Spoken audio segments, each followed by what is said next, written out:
નમસ્તે વિદ્યાર્થી મિત્રો, હું ડૉક્ટર ચેતના પંડ્યા પાણેરી. મારી યુટ્યુબ ચેનલમાં આપ સૌનું હાર્દિક સ્વાગત છે.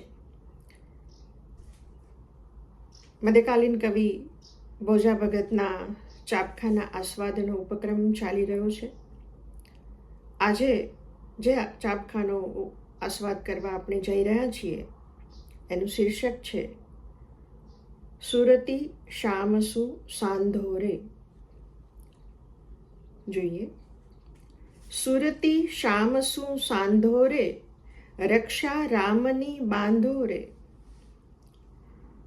ભગવાન વિષ્ણુના આ અવતારો એવા શ્યામ, કૃષ્ણ અને રામ કહેતા દશરથ જાયા રામ. કવિ કહે છે સુરતી શામસુ સાંધોરે. સુરતી કહેતા લગ્ની, ધ્યાન.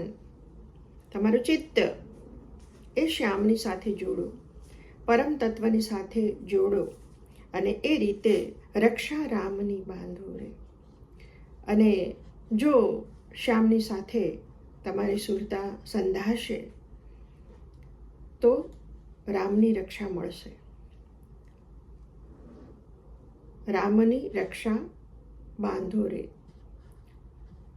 ભગવાન સાથે તમારું ચિત્ત જોડીને તમે એની રક્ષા બાંધો.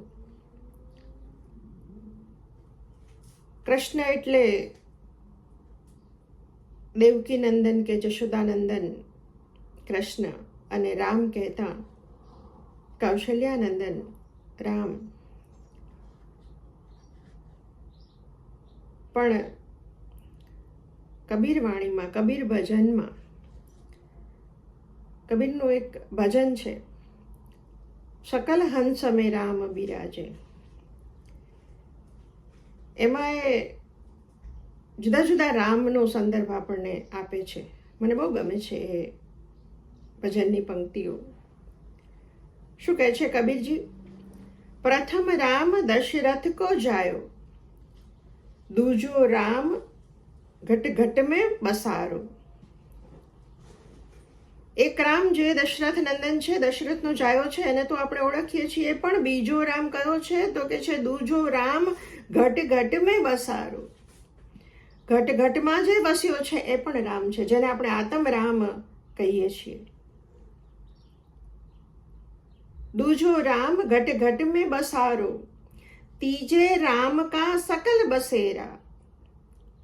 સકલ બસેરા, દરેક જગ્યાએ જે સર્વવ્યાપક છે એવો એક રામ છે.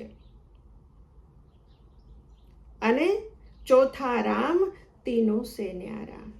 અને ચોથો રામ જે છે એ મારો અને તમારો, બધાનો રામ અલગ હોઈ શકે. મારા અને તમારા ઘટઘટમાં જે વસે છે એ રામ કે દશરથ જાયા રામ કરતા, દશરથ નંદન રામ કરતા એ અલગ હોઈ શકે. પણ એ જ રામની આપણને રક્ષા આપણે બાંધવાની છે. અને એની પહેલાં આપણી સુરતા, આપણું ધ્યાન એ ઈશ્વરની સાથે જોડવાનું છે, એ પરમ તત્વની સાથે જોડવાનું છે. એની વાત કવિ અહીંયા કરે છે. નામ સ્વરૂપી નાવ બન્યો છે, ઉતરવા કાંધો રે. નામ સ્વરૂપી નાવ બન્યો છે, ઉતરવા કાંધો રે. કાંધો કહેતા કિનારો. કિનારો ઉતરવા, કિનારો પાર કરવા. આ જીવન સરિતાને કિનારે ઉતરવા માટે, એને પાર કરવા માટે આપણને ઈશ્વરના નામ સ્મરણ રૂપી નૌકા મળી છે. એ નૌકામાં બેસીને આપણે આ જીવન સરિતાને પાર કરી શકીએ, એના કિનારે આપણે ઉતરી શકીએ. નામ સ્વરૂપી નાવ બન્યો છે, ઉતરવા કાંધો રે. બહુ નામી શું બાળપણાની બેલ લઈને બાંધો રે. બહુ નામી શું, બહુ નામી કહેતા પણ ઈશ્વર. ઈશ્વરને આપણે અનેક નામે ઓળખીએ છીએ, બહુ નામી છે. તો એ બહુનામી સાથે બહુનામી શું બાળપણાની બેલ લઈ બાંધો રે. બેલ કહેતા મિત્રતા. બાળપણથી જ, નાનપણથી જ એની સાથે મિત્રતા બાંધો. ઈશ્વરની સાથે નાનપણથી મિત્રતા બાંધો અને એના નામ સ્મરણ રૂપી જે નાવ આપણને મળી છે એ નામ સ્મરણ રૂપી નાવમાં બેસીને, એ નૌકામાં બેસીને તમે જીવનના કિનારે પહોંચી શકો અને પહોંચો. કવિ કહે છે, મનખા પદાર્થ માંડ મળ્યું છે, હવે નથી વાંધો રે. આગલા ચાપખામાં કવિએ કહ્યું કે લખ 84 યોનીમાં ફરીને તું આવ્યો, એ ખાઈમાં એ તું ખદબદીને આવ્યો, પણ હવે તો મનખા અવતાર મળ્યો છે, હવે નથી કાંઈ વાંધો રે. મનખા પદાર્થ માંડ મળ્યું છે, મનખા અવતાર માંડ મળ્યો છે, હવે નથી વાંધો રે. હવે કાંઈ વાંધો નથી. આ મનુષ્ય અવતાર જ એટલે શ્રેષ્ઠ અવતાર છે દરેક યોનિમાં, કારણ કે બાકીની યોનિમાં નામ સ્મરણ થઈ શકતું નથી. હવે નથી વાંધો રે, આ અવસર છે અભે થવાનો, નાંગળ નુરતના નાંધો રે. આ અવસર છે અભે થવાનો. તું હજી શિખામણ માન, તારે જાવું છે શમશાન. એ શમશાન જવાની બીક નો લાગે, એ મરવાની બીક નો લાગે. આ અભે થવાનો સમય છે. અભે, અભય. આ અવસર છે અભે થવાનો. માણસનો અવતાર મળ્યો છે ને, એ ઉત્તમ અવતાર છે અને આ ઉત્તમ સમય તને મળ્યો છે અભય થવાનો. ઈશ્વરે આપણને આ ધરતી ઉપર મોકલ્યા છે. ઈશ્વરના સંતાન છીએ આપણે.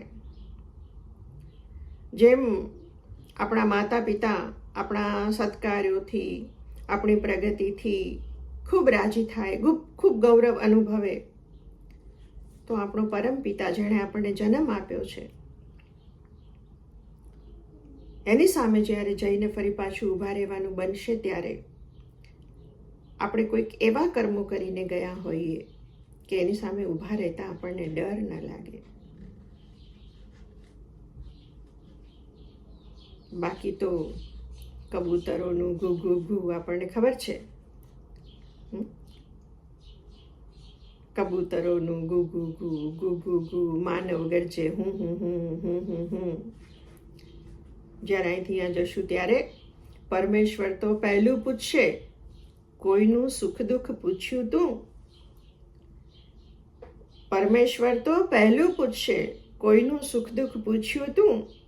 દર્દ ભરેલી આ દુનિયામાં કોઈનું આંસુ લૂછ્યું તું? ગે ગે ફે ફે કરતા કહેશો, હે હે હે હે શું શું શું, કબૂતરોનું ઘુ ઘુ ઘુ. બહુ ગમતી કવિતા છે મને આ. કબૂતરોનું ઘુ ઘુ ઘુ તો રહેવાનું છે, પણ આપણે અહીંયાથી તૈયારી કરીને જઈએ કે ઈશ્વર તો પૂછશે સૌથી પહેલાં કે તને અહીંયા મોકલ્યો તો તે શું કર્યું? અને ત્યારે ગૌરવભેર આપણે ઊભા રહી શકીએ. અહીંયાથી ઈશ્વરની સામે જવામાં આપણને ભય ન લાગે.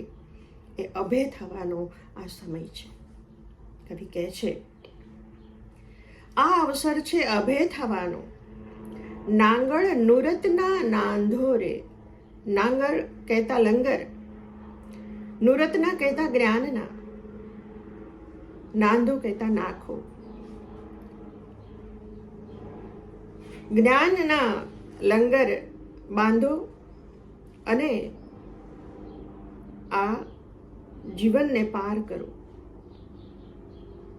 નિર્ભયતાથી, અભયતાથી. આ અવસર છે અભય થવાનો, નાંગળ નુરતના નાનગો રે.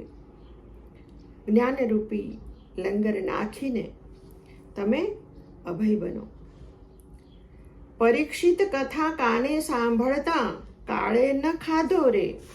ભોજો ભગત કહે ગુરુ પ્રતાપે, દલની મત દાખો રે. આગલા ચાપખામાં પણ પરીક્ષિતનો સંદર્ભ આવ્યો, ત્યારે આપણે એ વાતને ટૂંકમાં પતાવેલી, પણ આપણે જાણીએ છીએ થોડીક વાત રાજા પરીક્ષિત, સત્તાના મદમાં અંધ બનેલો રાજા, અને એક વખત એ શમિક ઋષિ, મહાન તપસ્વી એવા ઋષિ ધ્યાન કરી રહ્યા હતા, અને એ ઋષિના ગળામાં, સત્તાના મદમાં અંધ એવો પરીક્ષિત એના ગળામાં મરેલો સર્પ નાખે છે. શમિક ઋષિના પુત્ર આ જુએ છે અને પોતાના પિતાનું અપમાન થયેલું જોઈને એકદમ ક્રોધે ભરાય છે, ગુસ્સે થાય છે, અને એને શાપ આપે છે કે જા, આજથી 7મા દિવસે તને તક્ષક નાગ કરડશે અને તારું મૃત્યુ થશે. પરીક્ષિત રાજાને ભાન થાય છે, શાપ લાગ્યો છે, અને હવે એ રાજપાટ છોડીને, જો 7 દિવસમાં મૃત્યુ આવવાનું છે, શાપ છે, તો એ શાપના નિવારણ માટે એ ચારે તરફ ભટકે છે. રાજપાટ છોડીને ગંગાને કિનારે જાય છે. કેટલા બધા સંતોને મળે છે, કેટલા ક્રિયા કાંડો, કર્મકાંડો બધા કરાવે છે, પણ એને શાપનું નિવારણ મળતું નથી. ત્યારે શુકદેવ એને ભગવાન કૃષ્ણની લીલાઓનું ગાન સાંભળવાનું કહે છે. એની પાસે એ ગાન, ભગવાન કૃષ્ણની લીલાઓનું ગાન, શ્રીમદ ભાગવત તરીકે જેને આપણે ઓળખીએ છીએ, એ કરે છે. અને એ પરીક્ષિતને પછી મૃત્યુ તો આવે છે, પણ એ અમર બની જાય છે. પરીક્ષિત કથા કાને સાંભળતા, પરીક્ષિતે ભગવાનની કથાને પોતાના કાનથી શ્રવણ કરતા, સાંભળતા કાળે ન ખાધો રે. એને કાળ ખાઈ ન ગયો, પણ એ અમર થઈ ગયો. કાળ તો આવ્યો, પણ એ કાળની ગર્તામાં વિલીન ન થયો. એને કાળ ખાઈ ન ગયો, કાળે ન ખાધો રે. એને કાળે ખાધો નહીં, કાળે એને ખાઈ શક્યો નહીં, કેમ કે એણે ઈશ્વરનું નામ સ્મરણ કર્યું હતું, સાંભળ્યું હતું. એટલે એને કાળે ખાધો નહીં, એ અમર બની ગયો. ભોજો ભગત કહે ગુરુ પ્રતાપે, દલની મત દાખો રે. દલની કહેતા દિલની, તમારા દિલની જ વાતો ના કર્યા કરો, તમારું જ ગાણું ના ગાયા કરો. કવિએ કહે છે કે માત્ર તમારા ગાણા ના ગાયા કરો, આ જીવનમાં આવીને મેં આ કર્યું ને, મેં આ કર્યું ને, મેં આ કર્યું ને. પણ કવિ કહે છે કે તમે ઈશ્વરનું નામ સ્મરણ કરો, હરિકથા સાંભળો, સુરતી શ્યામ શું સાધો. અને ગુરુ પ્રતાપે કવિ કહે છે કે તમારું ગાણું ગાવાને બદલે આવી રીતે તમે ઈશ્વરની સાથે તમારું ધ્યાન, તમારું ચિત્ત તમે જોડો, અને એમ તમે આ જીવનમાં અભયને પ્રાપ્ત કરો. આ દરેક જીવ જે છે એ પરીક્ષિત છે, અને પરીક્ષિતને જે 7 દિવસે તક્ષક નાગ કરડ્યો ને, એમ આપણને સૌને પણ, આપણ સૌ પરીક્ષિતોને પણ 7માંથી કોઈ પણ એક દિવસે આવી અને મૃત્યુરૂપી તક્ષક નાગ કરડવાનો છે, એ નક્કી છે. અને આપણે પણ જો કાળની ગર્તામાં વિલીન ન થવું હોય, અભય પ્રાપ્ત કરવું હોય, તો ગુરુ પ્રતાપે કવિએ ચિંધેલા માર્ગે આપણે જવું પડશે. આપણી સુરતા ઈશ્વરની સાથે સાંધવી પડશે. અને કવિ કહે છે કે આ કામ જો બાળપણથી થાય, બાળપણથી, મીરાનો દ્રષ્ટાંત આપણી સામે છે, તો એ મિત્રતા બાંધી અને કવિ આ ભવસાગરને પાર કરવાની વાત કરી. અહીંયા એ વાત પૂરી કરે છે. ફરી મળીશું. આભાર.